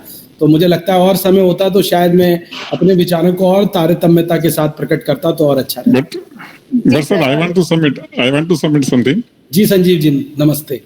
सर मेरा प्रणाम स्वीकार करें।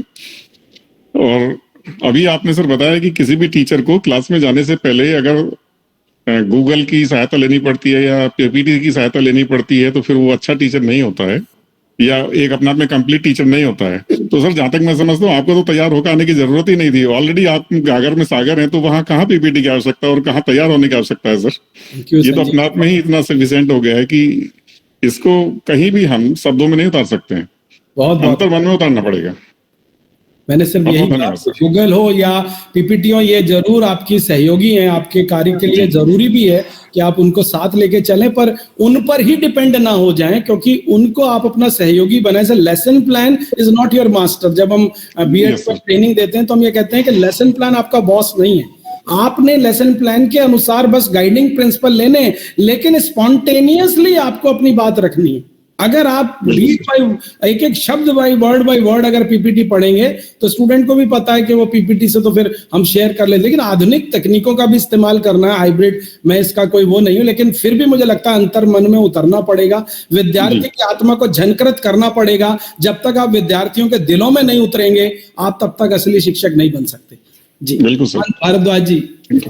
सर हाँ जी, मैं कुछ कमेंट्स देना चाहूंगा। बहुत ही बेहतरीन तरीके से आपने बयान किया, और सबसे पहला आपने शुरू किया रेस्ट्रेनिंग इंटेलिजेंस से, कि किस प्रकार वो रेस्ट्रेनिंग इंटेलिजेंस, धैर्य का विषय कैसे बच्चों को दिया जाएगा और किस प्रकार टीचर्स उसको जानेंगे। और आपका कंप्लीट संबोधन जो था वो कंप्लीट है सर, उसमें कोई भी कमी नहीं है। और मुझे लगता है कि ये सब टीचर्स के लिए जो तैयारी आप कर रहे हैं, इसमें एक एक चीज चुन चुन के आप डालेंगे, और आप इस स्थिति में हैं कि सारी दुनिया के लिए ये कार्य हो रहा है, सिर्फ भारत के लिए नहीं हो रहा। तो आप जो कार्य आपने किया है, जिस तरीके से आपने एक्सप्लेन किया है, उसकी कोई सीमा नहीं है। मैं तो उसमें एक शब्द यूज करना चाहता हूँ, आफरीन आफरीन आफरीन। सर आप जैसे अग्रजों का, आप जैसे वरिष्ठ जनों आशीर्वाद मिलेगा तो मुझे लगता है, मेरे पिताजी संस्कृत के विद्वान थे, बहुत अच्छी बात कहते थे कि अभिवादन शीलस्य नृत्य वृद्धो पसेविनम चत्वारस्य तस्य वर्धन्ते आयुर्विद्या यशो बलम। मैं संस्कृत का कभी स्टूडेंट नहीं रहा, लेकिन मैंने घर से सीखी, तो वो हमेशा कहते थे कि अपने बुजुर्गों की आशीर्वाद लेने से 4 चीजें ऑटोमेटिकली बढ़ जाती हैं, आपकी आयु, आपकी विद्या, आपका यश और आपका बल। तो जहां आप जैसे वरिष्ठ लोग हमारे इस कार्यक्रम की शोभा बढ़ा रहे हैं, तो इतने युवा लोगों की आयु, यश, बल अपने आप बढ़ जाएगा। तो डीटीयू भी बड़ी, अभी एक छोटा सा अंकुर है सर, अभी 1 साल पहले पैदा हुआ विश्वविद्यालय है। हम बड़े विश्वविद्यालय का 100 सालों में बनेंगे। तो मुझे लगता है इंसेप्शन में अगर ऐसे अच्छे लोगों की हमें आशीर्वाद मिलेगा तो DTU is sky is the limit for us. Thank you very much sir for your kind words. जी, आपने बहुत सुंदर तरीके से बयान किया कि इंसान की जो चारों स्थितियां हैं, फिजिकल, मेंटल, सोशल और स्पिरिचुअल, इसका तो कमाल है आपने जिस ढंग से बयान किया है। और हम सोचते हैं कि मिलके इस पर कार्य होगा, इस किस्म का कुरिकुलम टीचर्स के लिए इस किस्म का ज्ञान अवेलेबल हो जो उनको बहुत ही आसानी से ये सब चीजों में माहिर कर सके। तो मुझे लगता है कि आपके सानिध्य में यह काम बहुत ही जल्दी पूर्ण होने वाला है। Thank you very much sir. Thank you चांद भारद्वाज जी, आप सबसे एक्टिव पार्टिसिपेंट रहे हैं हमारे अब तक, and I really appreciate. Shiny, Supreeta ने बहुत पहले से हाथ जी उठाया है, सर, तो जी पूछिए। सर, हम सवाल ले रहे हैं उनके। सुप्रीता जी, अगर आप सवाल पूछना चाहें तो। सुप्रीता का परिचय है, मेरी बहुत प्यारी स्टूडेंट रही है, एमएड में मैंने से पढ़ाया। कैसे हो बेटे? जी नमस्ते सर। सर बहुत अच्छा लगा आपका दोबारा से सेशन सुन के, पुरानी यादें ताजा हो गई सर, जो हमने क्लासरूम में सुनी थी। सर बहुत वो अच्छा लग रहा है सुन के भी कि कैसे हम वैल्यू एजुकेशन को अपने अभी क्योंकि अब इसी फील्ड में है हम, तो किस तरीके से हम इसको आगे लेके जाएं अपने स्टूडेंट्स के साथ। सर क्योंकि एक थोड़ा सा एक शंका थी, एक सवाल आ गया, तो थोड़ा मैंने सोचा एक बार पूछ लूं सर। सर जी सर, ऐसा है कि आजकल जैसे ऐसा दौर है, क्योंकि लोग जब हम पढ़ाने जाते हैं तो सबके पास एक ऐसा वो रहता है कि मतलब लोग सोचते हैं कि हम टेक्नोलॉजी के थ्रू ही पढ़ाएं। मींस लोग चाह रहे हैं कि अब क्योंकि ये वेब 2.0 का जमाना है, हम वेब के थ्रू पढ़ाएं, हम टेक्निकल जो मतलब इन चीजों पे ज्यादा जोर दिया जा रहा है। सर एक ये है कि इनमें वैल्यूज को मतलब इंस्टिल करके साथ में हम वैल्यूज को भी साथ में लेके चले, तो सर इसका थोड़ा सा मुझे मार्गदर्शन चाहिए कि किस तरीके से हम दोनों चीजों को साथ में लेके चलें ताकि हम दोनों के साथ जस्टिफाई कर पाए सर। देखिए, आपके प्रश्न में ही सुप्रीता सवाल में ही जवाब भी है। देखिए जब मुहिम चली थी, कंप्यूटर भारत में आना शुरू हुए थे 86 की नीति के बाद। जब पहली शिक्षा नीति आई थी 1986 में, तो राजीव गांधी जी भारत के प्रधानमंत्री थे और ऑपरेशन ब्लैक बोर्ड आया था, और उस वक्त उसके साथ कंप्यूटर एजुकेशन का प्रादुर्भाव भारत में हुआ था। और सैम पित्रोदा भारत के उस वक्त के इंफॉर्मेशन सेक्रेटरी थे। तो एक बहस चली हुई थी पूरे वर्ल्ड में कि the computer will replace the human being and the computer will replace the teacher. और ये माना गया था कि अगर कंप्यूटर आ जाएंगे तो टीचर्स का तो काम ही खत्म हो जाएगा, और भी सेक्टर्स में कंप्यूटर आ जाएंगे तो लोगों का काम बंद हो जाएगा। लेकिन कैसा हुआ? नहीं हुआ।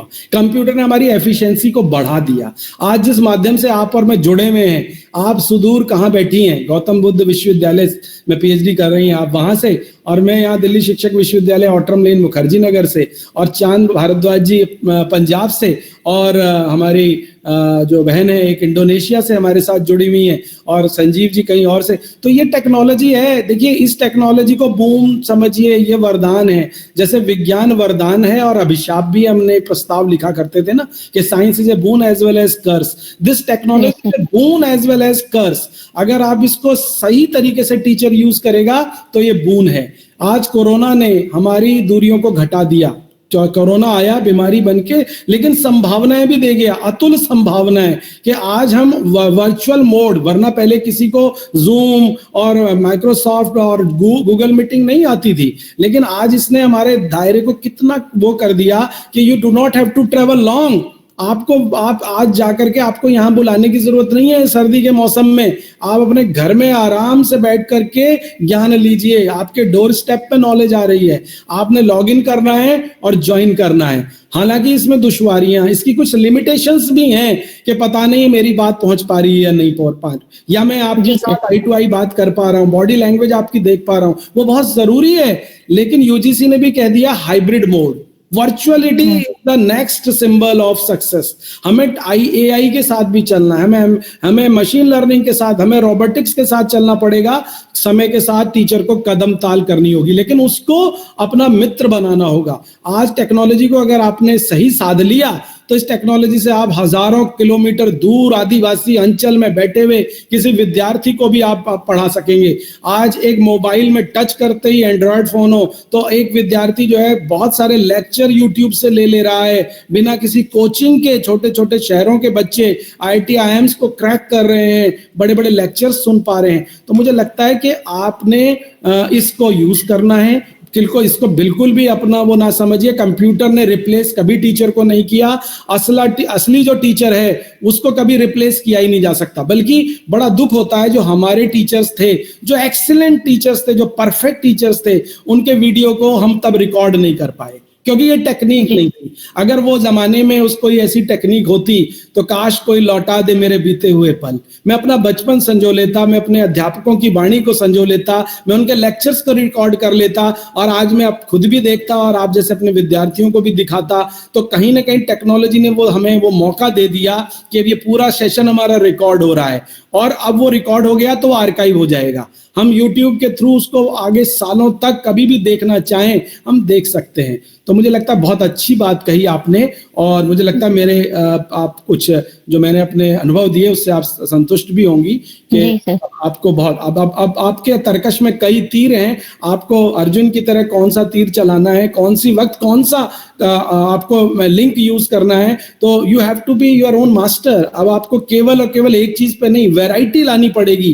क्लासरूम टीचिंग को भी वर्सेटाइल बनाना होगा क्योंकि ये जमाना वर्सेटाइलिटी का है, ये जमाना जो है हरफन मौला बनने का है। तो बहुत अच्छा रहेगा टीचर को निपुण किया जाए। इसीलिए निपुण भारत जैसी स्कीम इसीलिए आई है कि टीचर को हर तरीके की नॉलेज मिले। वो कहीं ना कहीं AI और आपके तमाम चीजें आपका काम करेंगे। मुझे लगता है समय और आगे इजाजत नहीं दे रहा तो धन्यवाद सर।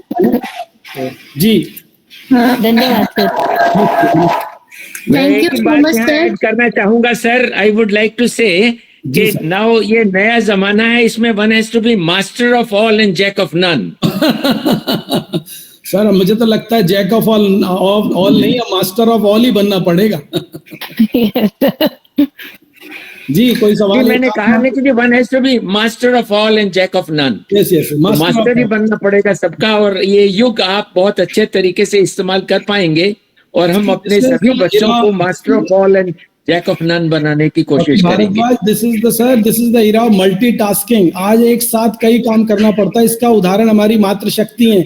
वो बच्चों को भी पालती हैं, किचन का भी काम संभाल लेती हैं, वो बागवानी भी कर लेती हैं, वो घर के काम भी करती हैं, बाहर के भी ऑफिस भी संभालती हैं। तो मल्टीटास्किंग इससे ज्यादा कौन सीख सकता है कि इतनी मातृशक्तियां यहाँ बैठी हैं और हर कार्यक्रम को इतने ढंग से करती हैं, इतने परफेक्टली करती हैं कि उसमें गुंजाइश ही नहीं है।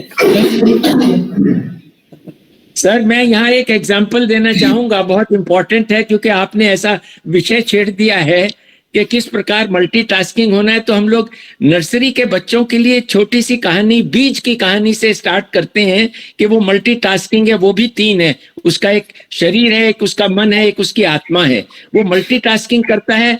जैसे ही उसको आप पानी देंगे झट से ट्रिगर करेगा और उसको पहले से मालूम है कि सोलर एनर्जी कैसे यूज करनी है। फोटोसिंथेसिस करके आप पढ़ाते हैं बच्चे को। तो इस प्रकार की कहानियां एक बहुत ही जज्बा डाल देंगी टोटल सिस्टम में। Thank you sir. ऐसे कहानियों को आपसे लेके सीख करके आप उनको आगे बढ़ाना है, उसको आर्काइव करना है क्योंकि आपके पास ज्ञान का इतना स्रोत है, इतना जरिया है सर। हम सभी सीखना चाहेंगे। आपका वेलकम सर। विश्वविद्यालय में हम स्वागत करेंगे सर। आप कब बुलाना चाहेंगे? असल में मैं दिल्ली में ही हूँ। आपने पंजाब कह दिया, मैं दिल्ली में सरस्वती विहार में ही हूँ जी। सर एक शेर कहा है, मेरे को पता नहीं किसने कहा, बहुत सुंदर है कि मेहरबा होके बुला लो कभी भी, मैं वो गुजरा वक्त नहीं जो फिर ना आ सकूं। तो आप आइए सर, अगले वीक में थोड़ी सर्दी ठीक हो जाए और आप संक्रांति के बाद किसी भी दिन आप दिल्ली शिक्षक विश्वविद्यालय आइए। बहुत अच्छे जी, thank you sir. Thank you. आपका बहुत बहुत धन्यवाद। आपके इतने ओजस्वी व्याख्यान ने हमारे मन मस्तिष्क को झंकृत कर दिया है सर, और हम बहुत सौभाग्यशाली हैं कि आपके मार्गदर्शन में हमें कार्य करने का मौका मिला है। बहुत बहुत धन्यवाद सर। आपके सबके मार्गदर्शन में मैं सीख रहा हूँ बहुत कुछ। नाइस। दुर्गेश गुप्ता जी ने एक हाथ, अगर उन्हें कहीं ऐसा ना हो दिल की ख्वाहिश दिल में रह जाए। दुर्गेश जी स्वागत है दुर्गेश जी, अगर आप सुन पा रहे हैं तो सर जी से वो सबसे पहले सर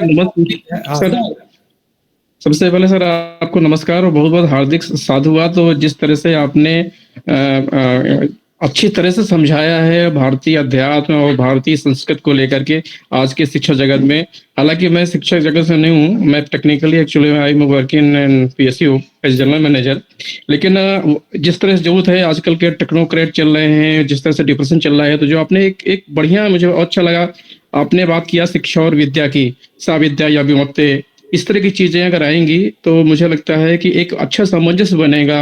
आजकल हम लोग बढ़ रहे हैं, we are talking about industry 4.0, we are talking about artificial intelligence है, लेकिन जब तक हम लोग कहाँ जा रहे हैं, क्या कर रहे हैं, एक शून्यता है। काफी कुछ लोग कमा रहे हैं, करोड़ों के पैकेज सब कुछ है, लेकिन फिर भी कहीं ना कहीं लगता है कुछ शून्यता बनी हुई, कुछ रिक्तता बनी हुई है। तो जिस तरह से आपने सारा चीज उठाया है, बहुत ही खुशी की बात है कि अगर ये चीजें हमारे नई पीढ़ी के लिए बहुत जरूरी है, मुझे लगता है तभी सही मामलों में हम लोग शिक्षा का उद्देश्य समझ पाएंगे। बहुत बहुत धन्यवाद सर। धन्यवाद सर, बहुत ही सुंदर आपने बातों को सारांश किया और समराइज किया, अच्छा लगा। आप कभी आएंगे तो हम बिल्कुल आगे चर्चा करेंगे। जी सर, मैं तो वैसे दिल्ली में ही हूँ, बीएचएल दिल्ली में हूँ। जी आप और मान भारद्वाज जी का स्वागत है सर।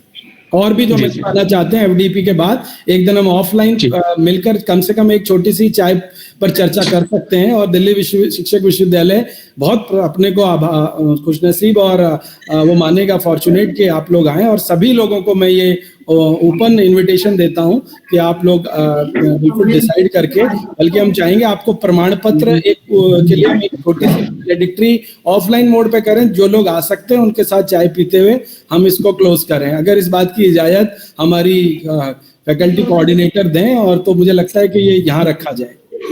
धन्यवाद सर, धन्यवाद सर।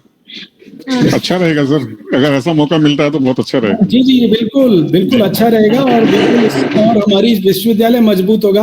आप जैसे अच्छे एडवाइजर्स हमें मिल जाएंगे तो मिलकर कार्य करके और कुछ हम बढ़िया कर सकते हैं। जी